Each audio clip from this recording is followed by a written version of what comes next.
아, 드디어 끝났네. 애썼다, 우리 아들.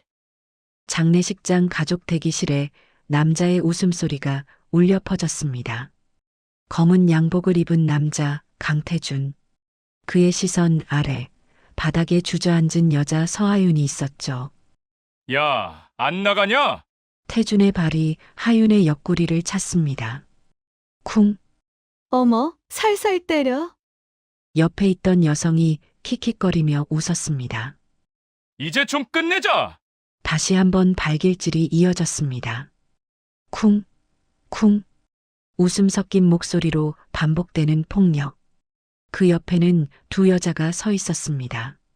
시어머니 백미숙과 친척 동생 한설인. 그들은 그저 지켜보고만 있었죠. 말리지도 놀라지도 않았습니다. 이야기 시작 전에 잠시만 구독 버튼을 눌러주세요.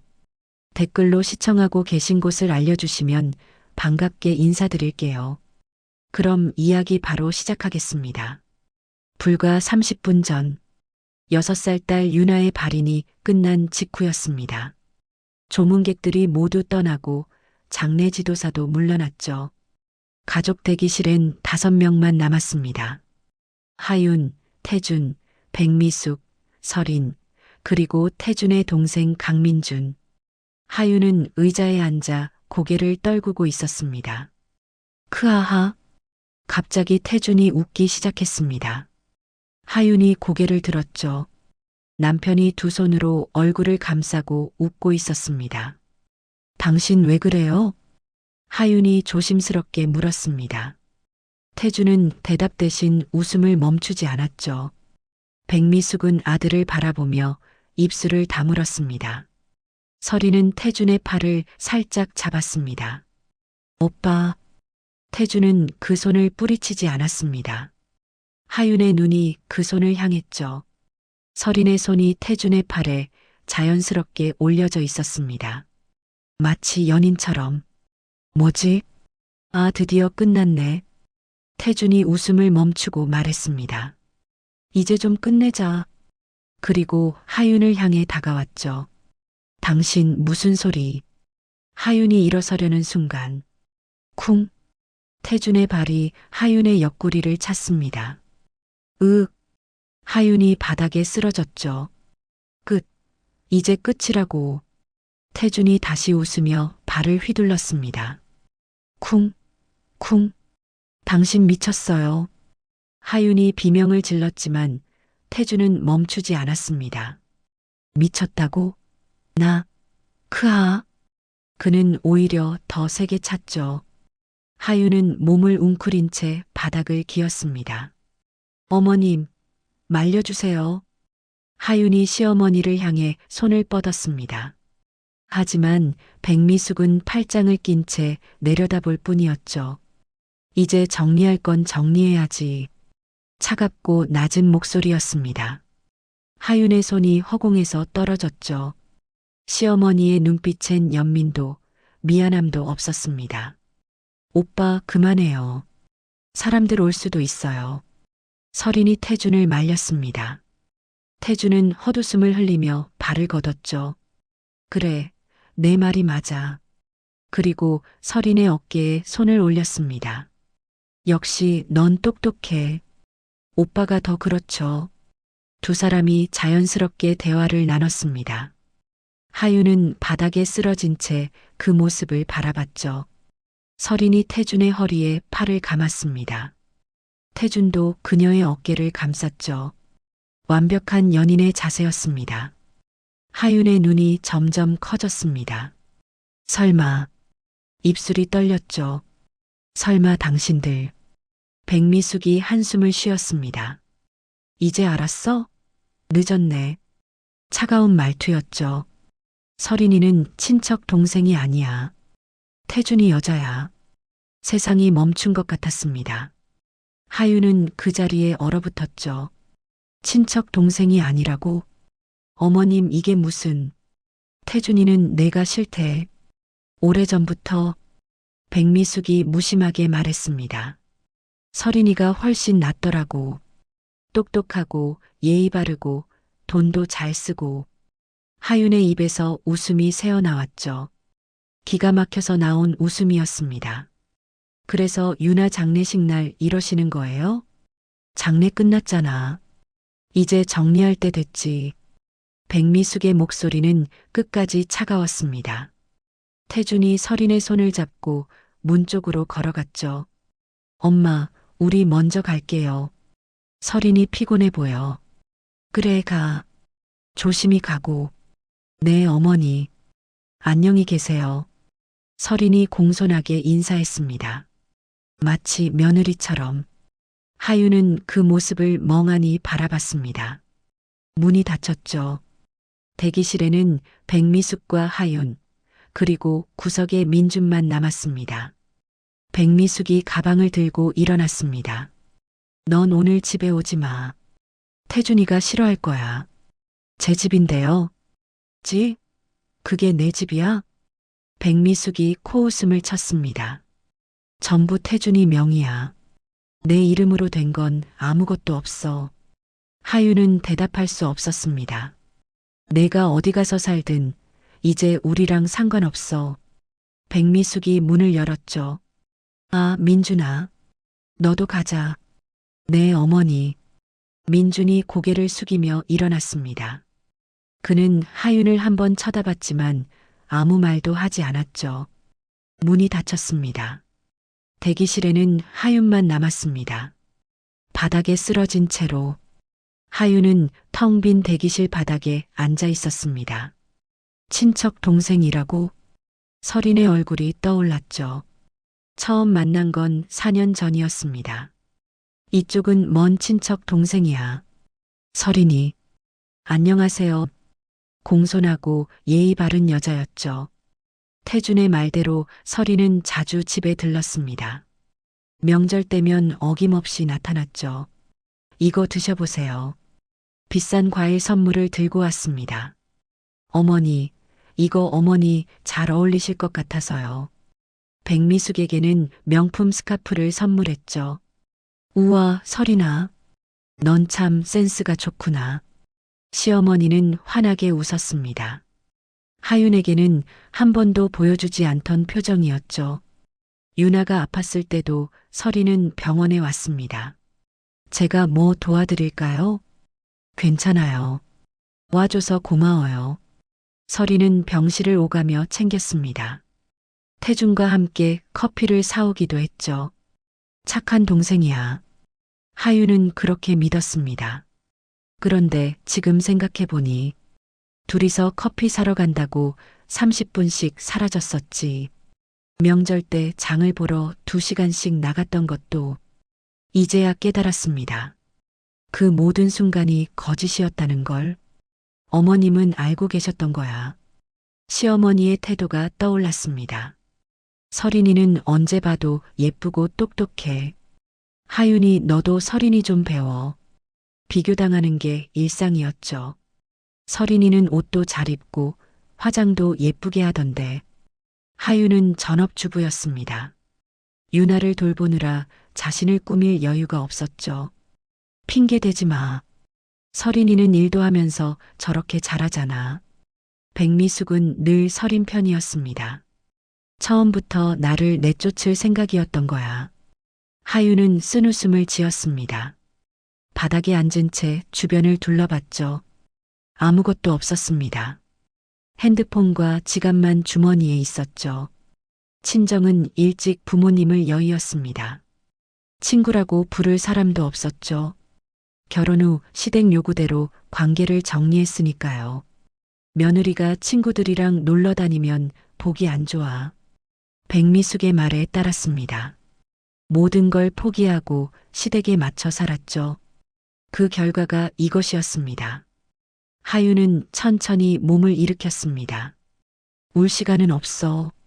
눈물은 이미 다 말랐습니다. 유나를 보내며 울 수 있는 눈물은 모두 흘렸죠. 살아남는 것. 하윤은 대기실 문을 열고 나갔습니다. 장례식장 복도는 조용했죠. 밤 11시가 넘었습니다. 정문 밖으로 나가자 차가운 바람이 얼굴을 스쳤습니다. 어디로 가지? 갈 곳이 없었습니다. 집은 태준 명의였고 친정도 없었죠. 통장에 생활비가 조금 남아 있었습니다. 일단 오늘 밤은 해결하자. 하유는 가까운 모텔을 찾아 들어갔습니다. 하룻밤이요. 5만 원입니다. 카드를 건넸습니다. 방은 작고 낡았습니다. 하지만 상관없었죠. 하유는 침대에 앉았습니다. 창밖 네온 사인이 깜빡이고 있었습니다. 유나야. 딸의 얼굴이 떠올랐습니다. 환하게 웃던 모습. 엄마, 나 오늘 그림 그렸어. 자랑스럽게 보여주던 그림. 유나는 그림을 정말 좋아했습니다. 어린 나이에도 실력이 뛰어났죠. 학교에서 상도 여러 번 받았습니다. 우리 유나 진짜 잘 그린다. 하유는 딸을 안고 웃었습니다. 그때가 가장 행복했던 순간이었죠. 이제 그 순간은 영영 돌아오지 않습니다. 하유는 눈을 감았습니다. 미안해, 유나야. 눈물이 흐를 것 같았지만 나오지 않았습니다. 엄마는 살아야 해. 하유는 눈을 떴습니다. 결심이 선 눈빛이었죠. 포기하지 않을 거야. 핸드폰을 꺼냈습니다. 통장 잔액을 확인했죠. 200만 원 정도 남아 있었습니다. 한 달은 버틸 수 있어. 그 사이에 일을 구해야 했습니다. 구직 사이트를 열었죠. 경력이 없었습니다. 결혼 전 잠깐 일한 게 전부였죠. 힘들겠지만 할 수 있어. 하유는 화면을 스크롤했습니다. 여러 공고를 살펴봤죠. 하유는 핸드폰을 내려놓았습니다. 침대에 누웠습니다. 천장을 바라봤죠. 내일부터 시작이야. 새로운 삶.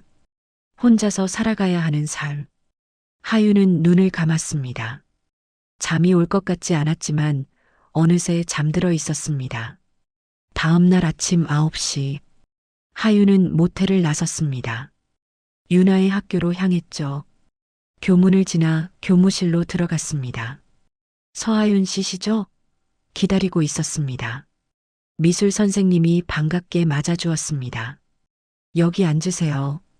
선생님은 커다란 포트폴리오를 꺼내 책상 위에 올렸습니다. 유나가 정말 특별한 아이였어요. 포트폴리오를 열자 유나의 그림들이 나타났습니다. 하윤의 숨이 멎었죠. 이건 지난해 지역 전시회 출품작이고요. 바다를 그린 그림이었습니다. 파도가 살아 움직이는 것처럼 생생했죠. 이건 학교 복도에 걸렸던 작품입니다. 꽃밭을 그린 그림. 색감이 눈부시게 아름다웠습니다. 선생님, 이걸 제가 가져가도 될까요? 당연하죠. 유나 어머니 거예요. 선생님이 포트폴리오를 건넸습니다. 사실 유나는 천재였어요. 저도 20년 넘게 아이들 가르쳤지만 유나 같은 아이는 처음이었습니다. 감사합니다. 하유는 포트폴리오를 꼭 안았습니다. 유나가 남긴 거예요. 소중히 간직하세요. 학교를 나오며 하유는 포트폴리오를 내려다봤습니다. 유나야, 이게 내가 남긴 거구나. 모텔로 돌아왔습니다. 침대에 앉아 그림들을 하나씩 펼쳤죠. 12점이 있었습니다. 모두 유나의 손길이 느껴지는 작품들이었습니다. 하유는 핸드폰을 꺼냈습니다. 그림 한 점을 사진으로 찍었죠. 이렇게라도 유나를 기억하고 싶어 SNS에 올렸습니다. 우리 딸이 그린 그림입니다. 6살이었어요. 짧은 글과 함께 핸드폰을 내려놓고 다시 그림을 바라봤습니다. 눈물이 났습니다.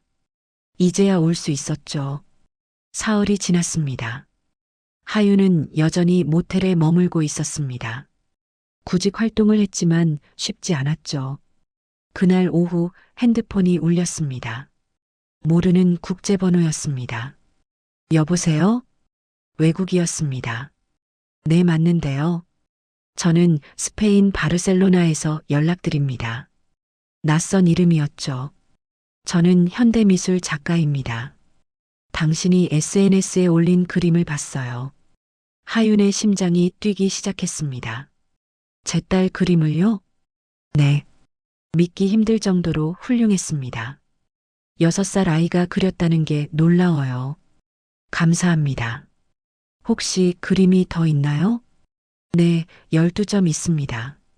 모두 보고 싶습니다. 이메일로 보내주실 수 있나요? 하유는 이메일 주소를 받아 적었습니다. 전화가 끝난 후 황급히 그림들을 사진으로 찍었죠. 12점 모두 이메일로 보냈습니다. 이게 뭐지? 현실감이 없었습니다. 다음 날 아침, 다시 전화가 왔습니다. 그림들 잘 봤습니다. 스페인 작가의 목소리는 흥분되어 있었습니다. 제안이 있습니다. 제가 당신 딸의 작품을 기반으로 새로운 프로젝트를 하고 싶어요. 프로젝트요? 네. 저는 어린이의 순수한 시선을 재해석하는 작업을 해왔습니다. 유나의 그림은 완벽해요. 하유는 말을 잇지 못했습니다. 단순히 그림을 사는 게 아닙니다. 유나의 이름으로 전시회를 열고 제가 재해석한 작품과 함께 전시할 생각이야. 그게 가능한가요? 물론입니다. 그리고 수익은 5대5로 나눕니다. 유나의 유족인 당신에게 50%, 저에게 50%. 하윤의 머리가 복잡해졌습니다. 생각할 시간을 드릴게요. 하지만 이건 분명히 말씀드립니다. 이 프로젝트는 성공할 겁니다. 전화가 끊겼습니다. 하윤은 멍하니 핸드폰을 내려다봤습니다. 이게 진짜일까? 일주일 후 하윤은 카를로스가 보낸 계약서를 받았습니다. 국제 우편으로 도착한 두꺼운 서류였죠. 변호사를 찾아갔습니다. 이 계약서 검토 좀 부탁드립니다. 변호사는 꼼꼼히 읽어 내려갔습니다. 문제 없습니다. 오히려 굉장히 좋은 조건이네요. 정말요? 네. 작품 저작권은 유나 양 이름으로 남고 수익 배분도 공정합니다. 게다가 선급금도 있네요. 선급금이요? 네. 계약금으로 5천만 원을 먼저 주겠다고 되어 있습니다. 하윤의 눈이 커졌습니다. 5천만 원이요? 네. 그리고 전시회 수익은 별도입니다. 유럽에서 전시하면 금액이 상당할 겁니다. 하윤은 계약서를 다시 바라봤습니다. 유나야, 내가 이런 선물을 남긴 거니? 눈물이 났지만 이번엔 슬픔이 아니었습니다. 계약하시겠어요? 변호사가 물었습니다. 네, 하겠습니다. 이틀 후 하윤은 계약서에 서명해 스페인으로 보냈습니다. 그리고 일주일 뒤 통장에 5천만 원이 입금되었습니다. 하윤은 핸드폰 화면을 믿을 수 없다는 듯 바라봤습니다. 이게 진짜야? 손이 떨렸습니다. 평생 본 적 없는 금액이었죠. 카를로스에게서 이메일이 왔습니다. 계약금 확인하셨죠? 곧 작업에 들어갑니다. 내년 봄 바르셀로나에서 전시회를 열 겁니다. 기대하세요. 하윤은 이메일을 읽고 또 읽었습니다. 유나의 그림이 세계에 알려지는 거야. 가슴이 뜨거워졌습니다. 모텔을 나와 작은 원룸을 구했습니다. 보증금 1,000만 원, 월세 50만 원. 깨끗하고 햇볕이 잘 드는 곳이었죠. 짐을 풀며 유나의 그림들을 벽에 걸었습니다. 유나야, 엄마 이제 제대로 시작할 거야. 하윤은 노트북을 켰습니다. 카를로스가 보낸 자료들을 하나씩 읽어 내려갔죠.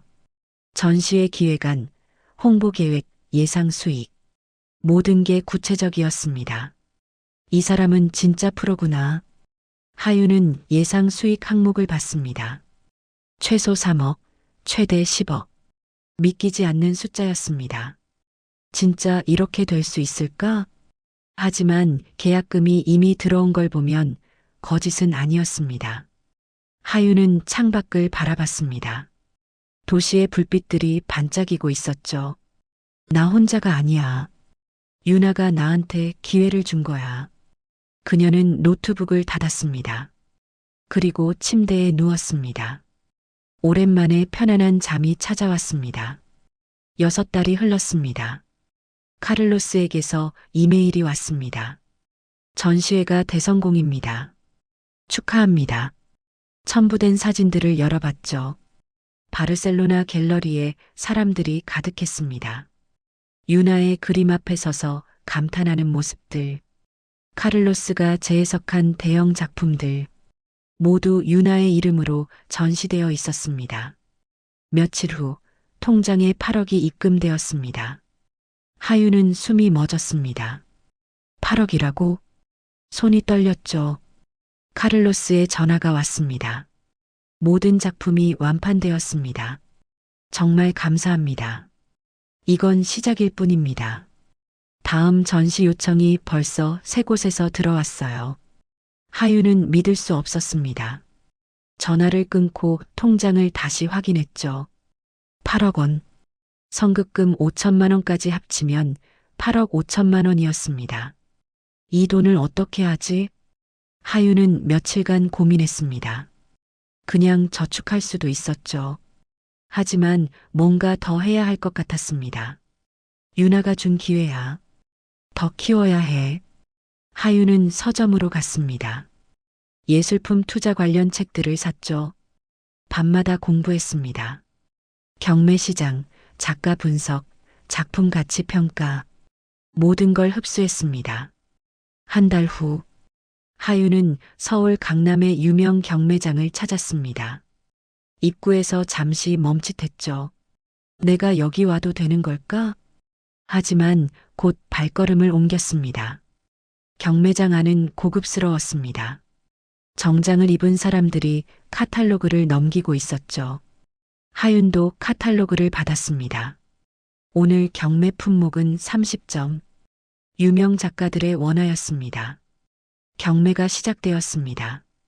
첫 번째 작품, 김환기 작가의 유화입니다.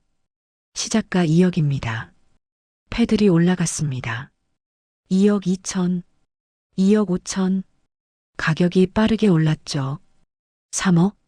낙찰되었습니다. 하유는 숨죽이며 지켜봤습니다. 저렇게 순식간에 오르는구나. 5번째 작품이 나왔습니다. 이중섭 작가의 드로잉입니다. 시작가 5천만 원. 하윤의 눈이 빛났습니다. 카탈로그에서 본 작품이었죠. 희소성이 높고 가치 상승 가능성이 큰 작품. 이거다. 하윤은 패드를 들었습니다. 5천만 원, 6천만 원. 다른 사람이 불렀습니다. 하윤은 다시 들었습니다. 7천만 원, 8천만 원. 심장이 빠르게 뛰었습니다. 포기하면 안 돼. 1억. 하윤이 외쳤습니다. 경매장이 잠시 조용해졌죠. 1억 한 번, 2번, 낙찰. 하윤의 첫 작품이었습니다. 그날 하윤은 3점을 더 낙찰받았습니다. 총 4억을 썼죠. 1년이 지났습니다. 하윤이 구입한 작품들의 가치가 올랐습니다. 이중섭 드로잉은 3억이 되었죠. 다른 작품들도 2배 이상 올랐습니다. 하윤은 일부를 다시 경매에 내놓았습니다. 10억이 들어왔습니다. 그 돈으로 더 좋은 작품들을 샀습니다. 유명 해외 작가들의 작품, 재해석 판권, 희소 작품들, 경매장의 단골이 되었습니다. 서하윤 씨, 오늘도 오셨네요. 경매 관계자들이 알아봤습니다. 안목이 정말 뛰어나세요. 고르시는 작품마다 가격이 오르더라고요. 하윤은 겸손하게 웃었습니다. 하지만 속으로는 확신이 있었죠. 나는 할 수 있어. 2년 차 하윤의 자산은 50억을 넘었습니다. 회계사를 고용했습니다. 모든 자산을 제 개인 명의로 관리하고 싶습니다. 당연히 그래야죠. 법인으로 하시겠습니까? 아니요. 개인으로요. 알겠습니다. 변호사도 선임했습니다. 혹시 모를 법적 문제에 대비하고 싶습니다. 현명하신 선택입니다. 하윤은 철저했습니다. 모든 계약서를 검토받았고 모든 거래를 문서로 남겼죠. 세무사도 고용했습니다. 세금 문제는 절대 생기면 안 됩니다. 걱정 마세요. 완벽하게 처리하겠습니다. 하윤의 주변에 전문가들이 모였습니다. 3년 차 자산이 100억을 넘었습니다. 이제 현금만으로는 불안했습니다. 부동산으로 옮기기 시작했죠. 강남의 작은 빌딩을 샀습니다. 60억이었습니다. 축하드립니다. 좋은 매물입니다. 중개인이 말했습니다. 하윤은 빌딩 앞에 섰습니다. 내 건물이라니. 감회가 새로웠습니다. 지하 1층, 지상 5층. 작지만 알찼습니다. 월세 수익만 2천만 원이었죠. 6달 후 또 다른 빌딩을 샀습니다. 80억. 1년 후 세 번째 빌딩 90억.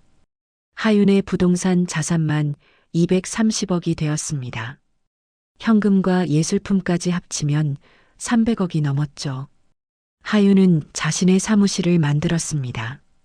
강남 한복판 자신의 빌딩 5층. 깔끔하고 세련된 공간이었습니다. 벽에는 유나의 그림을 걸었습니다. 엄마가 여기까지 왔어, 유나야. 하윤은 창밖을 바라봤습니다. 도시가 한눈에 보였죠. 이제 시작이야. 핸드폰이 울렸습니다. 부동산에서 온 전화였습니다. 하윤 씨, 좋은 매물 나왔습니다. 강남역 앞 대형 빌딩인데 보내주세요. 하윤은 메일을 확인했습니다. 지상 10층짜리 빌딩. 가격은 300억. 크네. 하지만 가능했습니다. 하윤은 미소 지었습니다. 조금만 더. 그녀는 노트북을 열었습니다. 다음 경매 일정을 확인했죠. 멈출 수 없었습니다. 더 높이, 더 멀리. 유나가 준 기회를 절대 낭비하지 않을 것입니다. 4년이 흘렀습니다. 하윤은 이제 완전히 다른 사람이 되어 있었죠. 강남에 사무실을 두고 자산을 관리하는 투자자. 그 사이 시댁과는 일체 연락이 없었습니다. 그런데 어느 날 모르는 번호로 전화가 왔습니다. 여보세요? 하윤아? 시어머니 백미숙의 목소리였습니다. 무슨 일이세요? 그동안 어떻게 지냈니? 사실은 말이야, 태준이가 요즘 힘들어서. 그게 저랑 무슨 상관입니까? 아직 법적으론 부부잖아. 혹시 도와줄 수 있지 않을까? 하윤은 코웃음을 쳤습니다. 이혼 서류 보내주세요. 바로 서명하겠습니다. 회사가 어렵거든. 내가 혹시. 제 형편은 어머님과 관계없습니다. 하윤은 전화를 끊었습니다. 며칠 후 또 전화가 왔습니다. 저예요. 설인이요. 하윤의 눈빛이 차갑게 변했습니다. 왜 전화하셨죠? 오빠 일로 연락드렸어요. 회사 사정이 안 좋아서 좀 도와주시면. 제가 왜 도와줘야 하죠? 그래도 정 떼놓고 사는 사이는 아니잖아요. 4년 전 장례식장 기억나세요? 그때 당신들이 뭘 했는지. 하윤의 목소리는 얼음장이었습니다. 다시는 전화하지 마세요. 전화를 끊고 변호사에게 연락했습니다. 이혼 소송 진행하겠습니다. 며칠 후 변호사 사무실. 남편분 회사 상황을 조사해 봤습니다. 부채가 상당하고 현금 흐름도 막혔습니다. 변호사가 서류를 건넸죠. 그리고 내연녀 한설인 씨, 원래 부동산 중개업을 했던 사람입니다. 하윤의 눈빛이 날카로워졌습니다. 과거의 유부남을 상대로 재산을 뜯어낸 전력이 있습니다. 서류에 설인의 과거 기록이 적혀 있었죠. 이혼 소송 3건. 모두 남자 재산을 나눠 가져간 케이스였습니다. 계획적으로 접근한 거네요. 맞습니다. 남편분의 집과 재산이 목표였을 겁니다. 그런데 남편 명의 재산은요? 현재는 거의 없습니다. 회사 부채 때문에 대부분 담보로 잡혀 있고 집도 은행 근저당입니다. 하윤은 피식 웃었습니다. 노린 건 이미 없는 거네. 이혼 소송 빨리 진행하세요. 일주일 후 태준에게서 전화가 왔죠. 하윤아, 나야. 이혼 소송이 뭐야? 4년 전에 이미 끝났잖아요. 내가 요즘 좀 힘들어서 내가 혹시 도와줄 수 있을까? 4년 전에 저를 어떻게 대했는지 기억하세요? 그건 내가 잘못했어. 이제 와서 잘못했다고요? 하윤의 목소리는 차갑게 식었습니다. 당신 일은 제가 모릅니다. 이혼 서류에 서명하세요. 전화를 끊었습니다. 다음 날 변호사 연락. 남편 측에서 재산 분할 요구했습니다.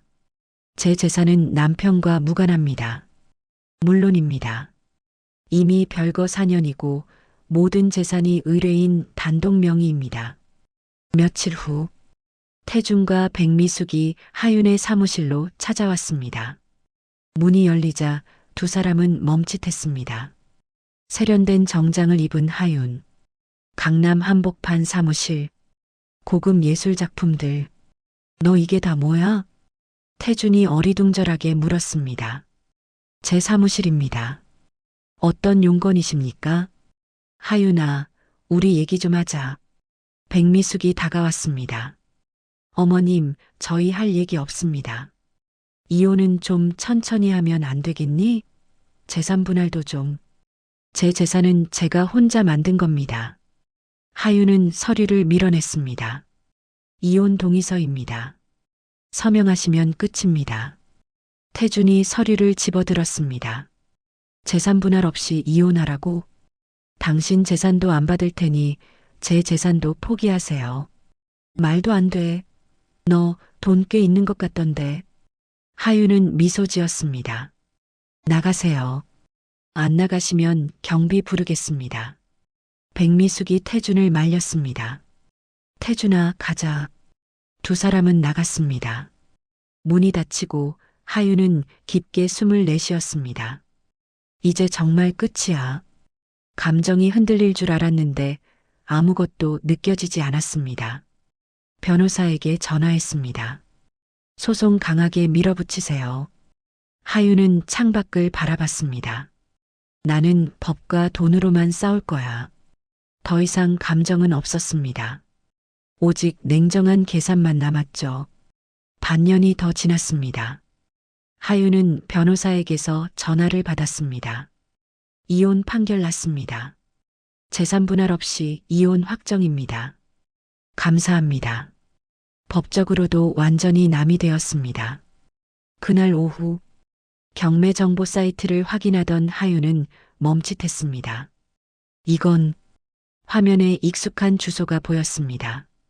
시댁 건물이었죠. 지하 1층, 지상 4층. 강태준의 회사가 있던 건물이자 시어머니가 살던 곳. 감정가 120억. 경매 시작가는 80억. 채권 최고액 200억. 유찰 횟수 1회. 회사가 망했구나.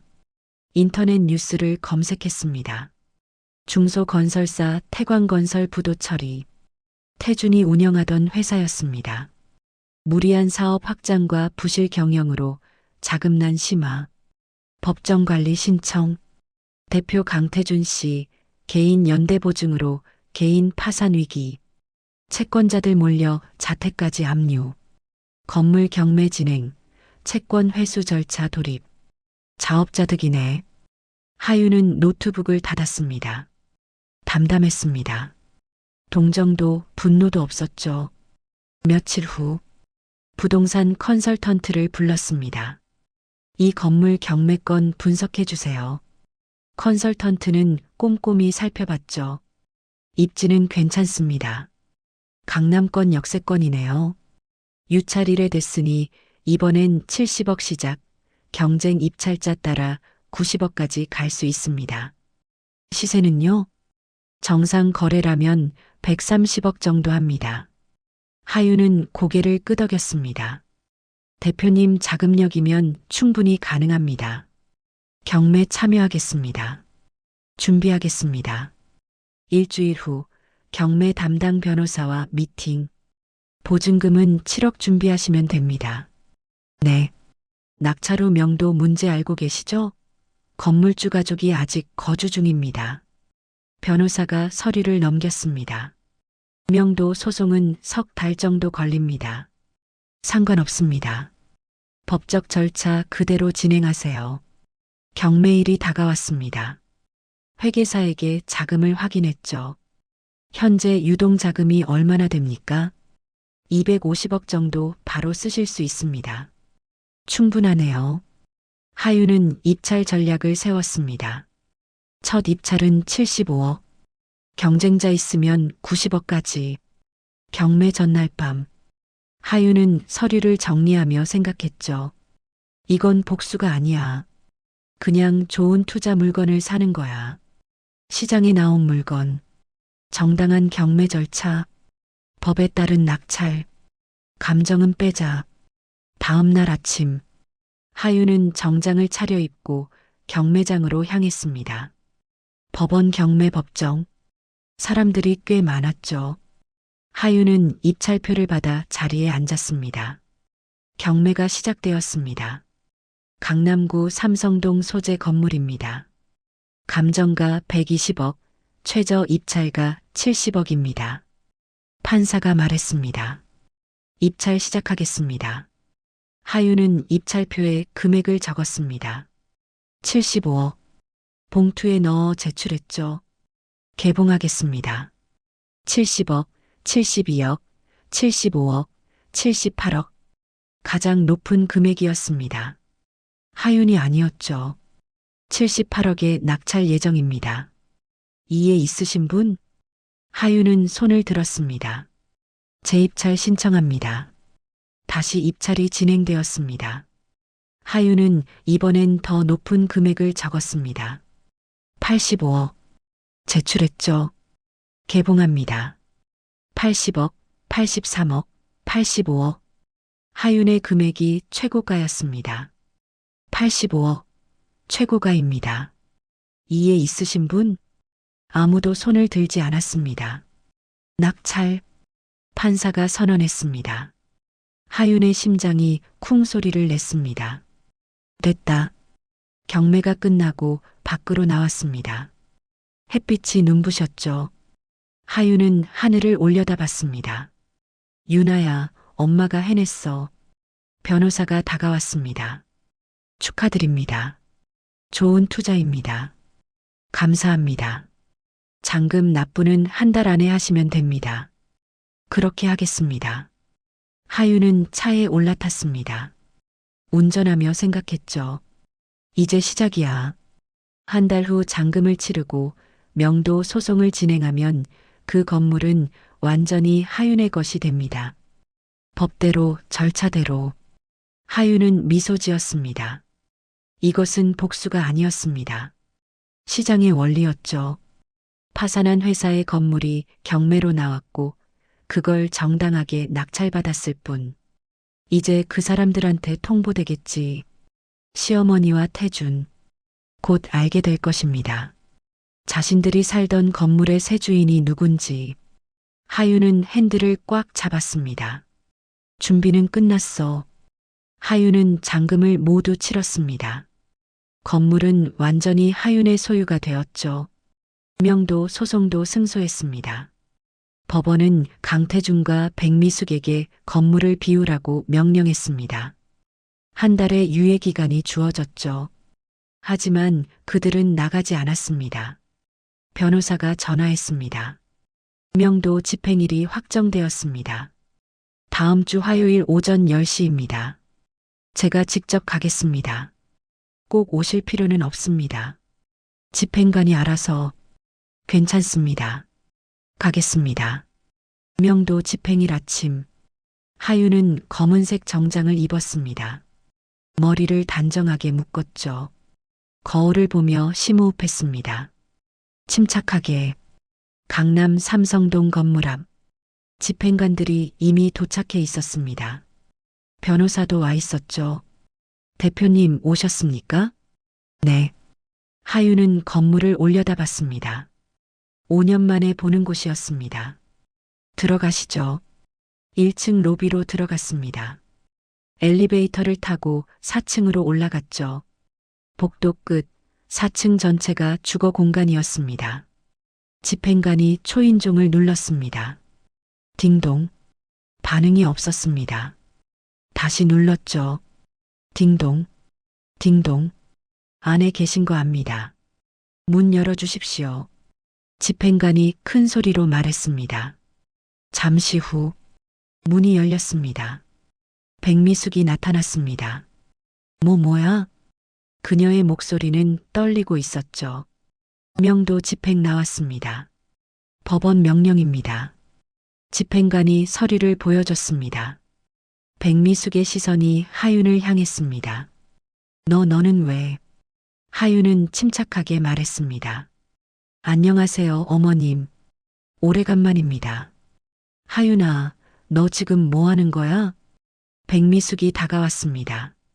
저는 이 건물의 새 소유주입니다. 하윤은 차분하게 대답했습니다. 뭐? 백미숙의 얼굴이 하얗게 변했죠. 경매로 정당하게 낙찰받았습니다. 법원에서 명도 명령도 받았고요. 경매, 너가? 그때 안에서 태준이 나왔습니다. 엄마, 무슨 일이야? 태준은 하윤을 보고 멈칫했습니다. 하윤? 안녕하세요. 하윤은 덤덤하게 인사했습니다. 너 여기 왜 온 거야? 이 건물 제가 샀습니다. 뭐? 태준의 목소리가 커졌습니다. 무슨 소리야? 이 건물은 우리 경매로 넘어갔습니다. 그리고 제가 낙찰받았어요. 하윤은 서류를 꺼냈습니다. 등기부등본입니다. 소유주가 저로 되어 있습니다. 태준이 서류를 낚아챘습니다. 눈으로 훑어봤죠. 이게 진짜야? 그의 손이 떨렸습니다. 네, 진짜입니다. 서린도 안에서 나왔습니다. 오빠, 무슨 일이에요? 그녀는 하윤을 보고 표정이 굳었습니다. 안녕하세요, 서린 씨. 하윤은 차갑게 웃었습니다. 서린이 태준의 팔을 붙잡았죠. 오빠, 이게 무슨... 하윤이가 이 건물을 샀대. 뭐라고요? 서린의 얼굴에서 핏기가 싹 빠졌습니다. 백미숙이 하윤에게 달려들었습니다. 서하윤, 내가 무슨 권리로? 법적 권리로요. 하윤은 한 걸음도 물러서지 않았습니다. 경매는 누구나 참여할 수 있습니다. 저도 참여했고 낙찰받았어요. 이게 복수야? 내가 우릴 쫓아내려고? 백미숙이 소리쳤습니다. 복수요? 하윤은 고개를 저었습니다. 아닙니다. 그냥 투자입니다. 좋은 물건이 나와서 샀을 뿐이에요. 말도 안 돼. 태준이 벽을 쳤습니다. 쾅! 이게 우리 집이야. 우리가 살던 곳이라고. 법적으로는 제 건물입니다. 하윤의 목소리는 흔들림이 없었습니다. 채무 때문에 경매로 넘어갔고 저는 정당한 절차를 밟았습니다. 집행관이 앞으로 나섰습니다. 이제 짐 정리하시고 나가셔야 합니다. 잠깐만. 태준이 집행관을 막았습니다. 시간 좀 주세요. 갈 곳을 찾아야. 이미 한 달 유예기간 드렸습니다. 집행관이 차갑게 말했습니다. 법원 명령입니다. 지금 당장 나가셔야 합니다. 제발. 태준이 하윤을 바라봤습니다. 하윤아, 우리 얘기 좀 하자. 제발. 하윤은 그를 똑바로 봤습니다. 5년 전 장례식장 기억하세요? 태준이 입을 다물었습니다. 그때 당신이 한 말, 한 행동 기억하세요? 그건 저는 그날 모든 걸 잃었습니다. 딸도 가족도 집도. 하윤의 목소리는 차분했지만 단단했습니다. 이제 저는 법대로 제 권리를 행사하는 겁니다. 서린이 하윤에게 다가왔습니다. 제발 한 번만. 서린 씨. 하윤이 그녀를 막았습니다. 당신이 누군지 다 알아요. 과거에 뭘 했는지도. 서린의 얼굴이 창백해졌죠. 부동산 중개업자로 유부남들한테 접근해서 재산 뜯어낸 것, 이혼 소송 3건 모두 조사했습니다. 그건 이번에도 태준 씨 재산이 목표였죠? 그런데 이미 다 날아갔네요. 하윤은 차갑게 웃었습니다. 서리는 아무 말도 할 수 없었습니다. 백미숙이 주저앉았습니다. 우리 어떻게 갈 데가 없는데. 그건 제가 모를 일입니다. 하윤은 집행관을 향해 고개를 끄덕였습니다. 진행하세요. 집행관들이 안으로 들어갔습니다. 짐을 정리하기 시작했죠. 태준과 백미숙, 서리는 멍하니 서 있었습니다. 하윤은 그들을 지나쳐 창가로 걸어갔습니다. 밖을 내려다봤죠. 강남의 거리가 보였습니다. 유나야, 엄마 여기까지 왔어. 2시간 후, 건물은 완전히 비워졌습니다. 태준 가족의 짐들이 로비에 쌓여 있었죠. 백미숙은 바닥에 주저앉아 울고 있었습니다. 태준은 멍한 표정으로 벽에 기대 있었죠. 서리는 어디론가 전화를 걸고 있었습니다. 하윤은 그들을 지나쳐 밖으로 나왔습니다. 뒤돌아보지 않았죠. 변호사가 따라왔습니다. 수고하셨습니다, 대표님. 감사합니다. 하윤은 차에 올랐습니다. 시동을 걸었죠. 백미러로 건물을 한번 봤습니다. 이제 끝이야. 복수가 아니었습니다. 정의였죠. 법대로, 절차대로. 아무도 탓할 수 없었습니다. 하윤은 엑셀을 밟았습니다. 차는 조용히 출발했습니다. 3년이 더 흘렀습니다. 하윤의 예술 투자는 계속 성공했습니다. 카를로스와의 협업은 전 세계로 확장되었죠. 유나의 이름은 세계적인 예술 프로젝트가 되었습니다. 매년 수십억의 수익이 들어왔죠. 하윤은 그 돈을 다시 투자했습니다. 예술품, 부동산, 안정적인 자산. 어느 날 회계사가 보고서를 들고 왔습니다. 대표님, 올해 결산 나왔습니다. 총 자산이 얼마죠? 715억입니다. 회계사가 미소 지었습니다. 축하드립니다. 엄청난 성과입니다. 하윤은 서류를 받아들었습니다. 숫자들이 빼곡했죠. 700억. 믿기지 않는 금액이었습니다. 10년 전 장례식장 바닥에 쓰러져 있던 자신을 떠올렸습니다. 대표님? 회계사가 물었습니다. 아, 네. 수고하셨습니다. 하윤은 서류를 덮었습니다. 회계사가 나가고 하윤은 창가로 걸어갔습니다. 자신의 빌딩 20층. 도시가 한눈에 내려다 보였죠. 유나야, 엄마가 여기까지 왔어. 그날 오후 하윤은 한 병원을 찾았습니다. 서울대학교 어린이병원. 원장실로 안내되었죠. 어서 오세요, 서 대표님. 원장이 반갑게 맞았습니다. 오랜만입니다, 원장님. 오늘은 무슨 일로 오셨습니까? 하윤은 서류 봉투를 꺼냈습니다. 기부하려고 합니다. 아, 감사합니다. 얼마나? 원장이 서류를 열었습니다. 그리고 멈칫했죠. 100억이요? 네. 하윤은 차분하게 말했습니다. 소아암 치료 연구에 써주세요. 이렇게 큰 금액을 정말 괜찮으신 겁니까? 네. 제 딸도 아팠거든요. 하윤의 목소리가 잠시 떨렸습니다. 유나라는 아이였습니다. 6살에 세상을 떠났어요. 원장은 하윤을 바라봤습니다.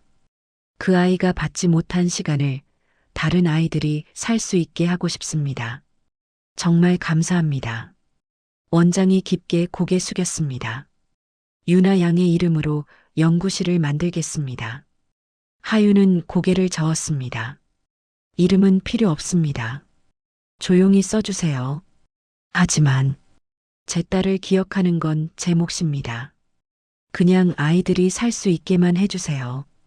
원장은 더 이상 말하지 않았습니다. 하윤은 병원을 나섰습니다. 복도를 지나며 입원실들을 봤습니다. 아픈 아이들이 누워 있었죠.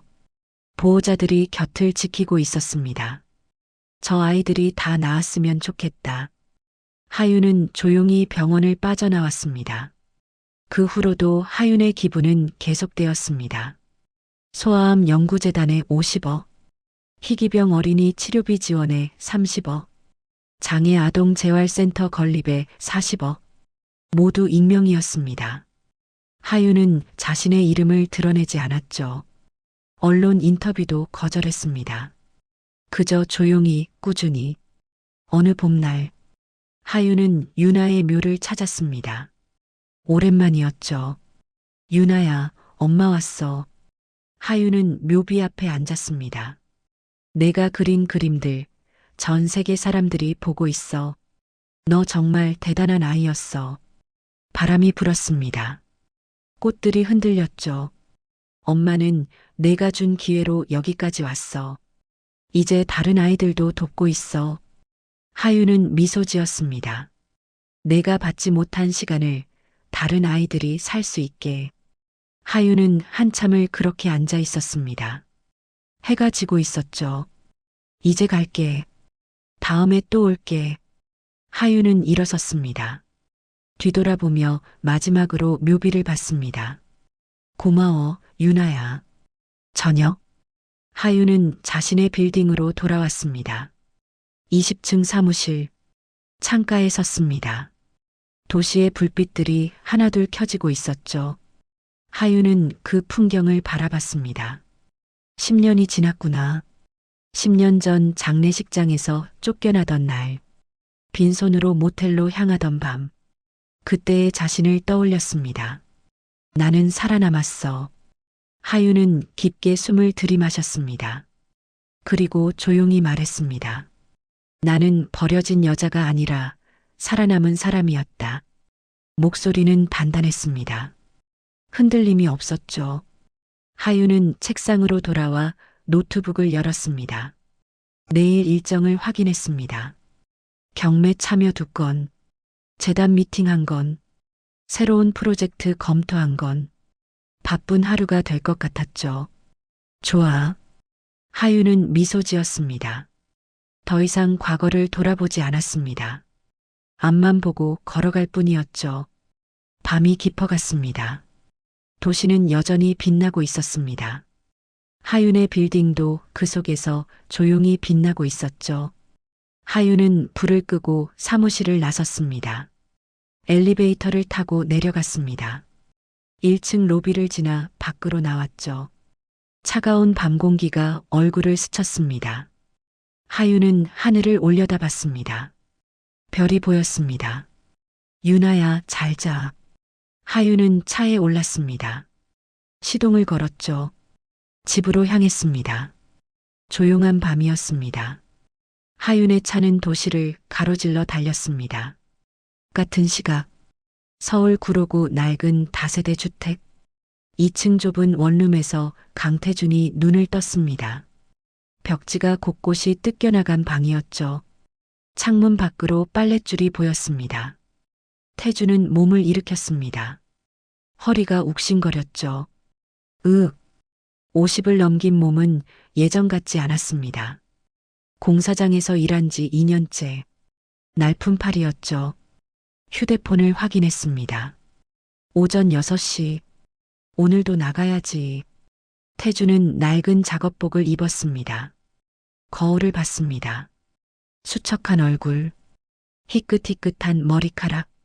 10년 전 자신의 모습은 온데간데 없었죠. 어떻게 이렇게 됐지? 한숨이 나왔습니다. 회사가 망한 후 모든 게 무너졌습니다. 개인 파산 신청, 신용불량자, 빚쟁이들의 독촉, 집도 차도 모든 게 사라졌죠. 설인도 떠났습니다. 돈이 없어지자 바로 연락을 끊었습니다. 사랑했다면서. 태준은 쓴웃음을 지었습니다. 방문을 열고 나갔습니다. 복도 끝 공용 화장실, 세면대에서 찬물로 얼굴을 씻었죠. 계단을 내려가는데 1층에서 소리가 들렸습니다. 엄마, 제발 좀 그만해. 익숙한 목소리였습니다. 동생 민준이었죠. 태주는 멈칫했습니다. 내가 뭘 어떻게 해? 돈이 없는데. 백미숙의 목소리가 들렸습니다. 병원비라도 내야죠. 당뇨약도 떨어졌다고요. 난 지금 월급도 못 받고 있어. 회사가 어려워서. 그럼 나보고 어떻게 하라고. 태주는 조용히 계단을 내려갔습니다. 1층 문 앞. 민준이 현관에 서 있었고 백미숙이 방 안에서 소리치고 있었죠. 형. 민준이 태준을 봤습니다. 민준아. 출근하세요? 응. 민준의 얼굴은 피곤해 보였습니다. 40대 중반인데 머리가 반백이었죠. 형, 미안한데 이번 달 생활비 좀. 민준이 말을 흐렸습니다. 나도 없어. 태주는 고개를 저었습니다. 공사장 일당도 밀려 있어. 그럼 어머니 약값은요? 내가 어떻게 해? 넌 직장 있잖아. 형? 나도 애들 키우고 있다고요. 형은 혼자잖아요. 민준의 목소리가 커졌습니다. 그럼 나더러 굶으라고? 태준도 소리쳤습니다. 두 형제가 현관에서 언성을 높였죠. 너희들 싸우지 마. 백미숙이 문을 열고 나왔습니다.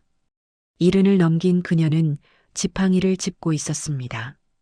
당뇨 합병증으로 다리가 불편했죠. 엄마. 됐어. 나는 그냥 죽을게. 백미숙이 다시 방으로 들어갔습니다. 쾅! 문이 닫혔습니다. 태준과 민주는 서로를 바라봤습니다. 형, 우리 왜 이렇게 됐을까요? 민준이 한숨을 쉬었습니다. 모르겠어. 태준은 고개를 떨구고 밖으로 나갔습니다. 지하철역으로 향했죠. 출근 시간이었습니다. 사람들로 붐볐죠. 태준은 전동차에 올랐습니다. 손잡이를 잡고 서 있었습니다. 문득 창밖으로 강남이 보였습니다. 높은 빌딩들, 화려한 네온사인들, 저기 어딘가에 하윤이 있겠지. 태준은 생각했습니다. 700억. 상상할 수 없는 돈이었습니다. 내가 그때 다르게 했다면 후회가 밀려왔습니다. 하지만 이미 늦었죠. 한편 인천 부평구 고시원. 한설이는 좁은 방에 누워 있었습니다. 3평도 안 되는 공간. 창문도 없었죠. 휴대폰 알람이 울렸습니다. 오전 7시. 설이는 알람을 끄고 일어났습니다. 40대 중반. 거울을 봤습니다. 칙칙한 얼굴. 생기 없는 눈빛. 예전의 화려함은 온데간데 없었죠. 어떻게 이렇게 됐지? 설이는 한숨을 쉬었습니다. 태준과 헤어진 후 다른 남자를 찾았습니다. 하지만 이번엔 실패했죠. 상대가 이미 결혼한 사실을 숨기고 있었습니다. 돈도 없었고 설이는 사기 혐의로 고소당할 뻔했습니다. 겨우 합의했지만 평판은 바닥이었죠. 부동산 중개업도 못하게 되었습니다. 이제 설이는 마트 계산대에서 일했습니다. 최저임금, 하루 8시간, 서 있는 게 전부였죠. 설이는 마트 유니폼을 입었습니다. 형광등 초록색 조끼, 한숨이 절로 나왔습니다. 고시원을 나와 지하철을 탔습니다. 출근길이었죠. 전동차 안, 사람들 틈에 서 있었습니다. 스마트폰을 꺼냈습니다. 뉴스를 보다가 멈칫했죠. 익명 기부자, 소아암 재단의 100억 쾌척. 기사 사진에 어린이 병원이 보였습니다. 100억? 설이는 기사를 읽었습니다. 수년간 누적 기부액 200억 원 이상. 익명을 고집하는 거액 기부자. 정체는 미스터리. 설이는 핸드폰을 내렸습니다. 저런 사람도 있구나. 부러웠습니다. 자신과는 너무 다른 세상이었죠. 전동차가 역에 도착했습니다. 설이는 내렸습니다. 마트로 향했죠. 오늘도 버텨야지. 설이는 직원 출입구로 들어갔습니다. 저녁. 태주는 공사장에서 돌아왔습니다. 온몸이 흙투성이었죠. 다세대 주택 계단을 올랐습니다. 1층을 지나며 어머니 방을 봤습니다. 불이 꺼져 있었죠. 주무시나 보다. 태주는 2층으로 올라갔습니다. 방문을 열었습니다. 텅 빈 방, 침대와 작은 책상뿐. 태주는 씻지도 않고 침대에 쓰러졌습니다. 천장을 바라봤죠. 나는 왜 이렇게 살고 있지? 눈물이 날 것 같았지만 나오지 않았습니다. 이미 다 말라버렸으니까요. 태주는 눈을 감았습니다. 내일도 공사장에 나가야 했습니다. 설인도 고시원 방에 돌아왔습니다. 마트 계산 8시간. 발이 퉁퉁 부었죠. 침대에 누웠습니다. 휴대폰을 켰습니다. SNS를 보다가 예전 사진이 떠올랐습니다. 명품 가방 들고 찍은 사진. 고급 레스토랑에서 찍은 사진. 그때가 좋았는데. 설이는 핸드폰을 내려놓았습니다. 눈을 감았습니다. 그들은 알지 못했습니다.